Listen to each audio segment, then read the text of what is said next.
Pemerintah secara resmi mengalihkan seluruh saham seri B negara pada PT Energi Manajemen Indonesia atau Persero, PT PLN Persero.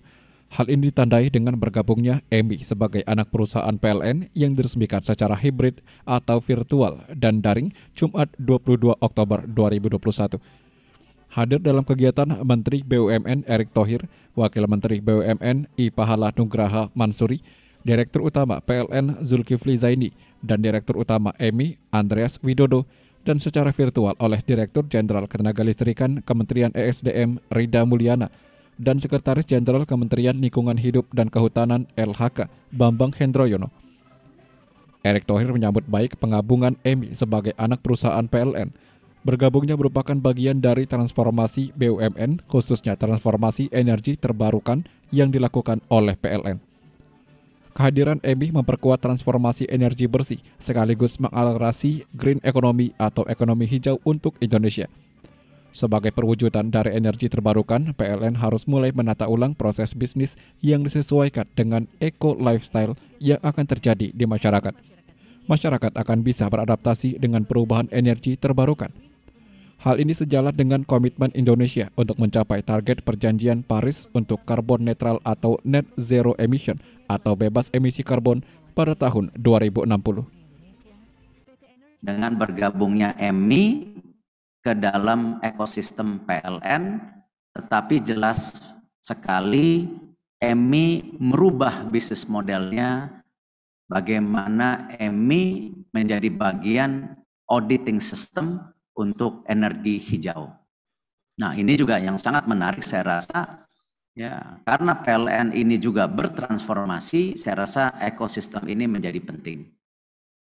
Dan tentu saya mengucapkan terima kasih kerja keras daripada direksi komisaris yang terus mendorong perbaikan keuangan daripada PLN itu sendiri.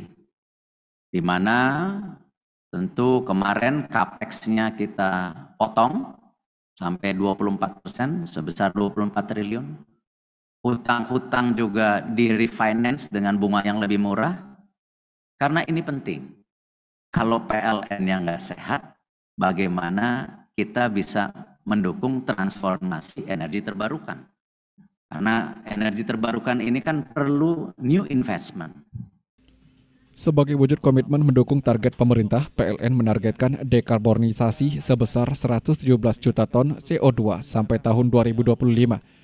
Direktur Utama PLN Zulkifli Zaini menjelaskan, untuk bisa mempercepat target, PLN akan didukung EMI. Nantinya EMI berkontribusi melakukan dekarbonisasi sebesar 3,29 juta ton CO2 melalui proyek PLN.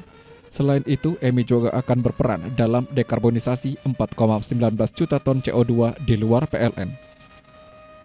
Dengan bergabungnya EMI sebagai anak buah PLN, maka ada 4 sasaran utama. Pertama, sinergi internal antara PT Energi Manajemen Indonesia dengan PLN. Kedua, peningkatan kapasitas dan kapabilitas dalam penyediaan layanan. Ketiga, ekspansi bisnis konservasi ke pasar eksternal. Dan terakhir, penciptaan nilai di seluruh ekosistem energi nasional. Dalam upaya mencapai goal sebagai leading ESCO, PLN akan melakukan transformasi EMI pada tahun 2021 sampai 2025. Diproyeksikan EMI akan mencapai pendapatan lebih dari 8 triliun rupiah pada 2025. Atau secara kumulatif 5 tahun ke depan sebesar 13 triliun rupiah dengan estimasi EBIT sebesar 825 miliar rupiah. Dengan segala kerendahan hati kami ingin menyampaikan bahwa kami telah melaksanakan dengan baik sebagaimana diamanatkan pemerintah melalui Peraturan Pemerintah Nomor 65 Tahun 2021 tentang penambahan penyertaan modal negara Republik Indonesia ke dalam modal saham perusahaan perseroan, Persero PT, perusahaan listrik negara. Kami juga ingin menyampaikan bahwa pada tanggal 9 September 2021 telah terbit keputusan Menteri Hukum dan HAM Republik Indonesia terkait perubahan anggaran dasar PT Energi Manajemen Indonesia. Dengan demikian, syukur alhamdulillah PT Energi Manajemen Indonesia secara legal telah sah menjadi anak perusahaan PLN. Masuknya EMI ke PLN juga diapresiasi oleh Direktur Jenderal Ketenagalistrikan Kementerian ESDM Rida Mulyana.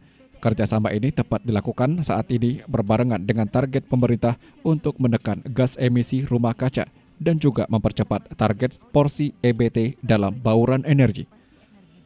Tim Liputan melaporkan.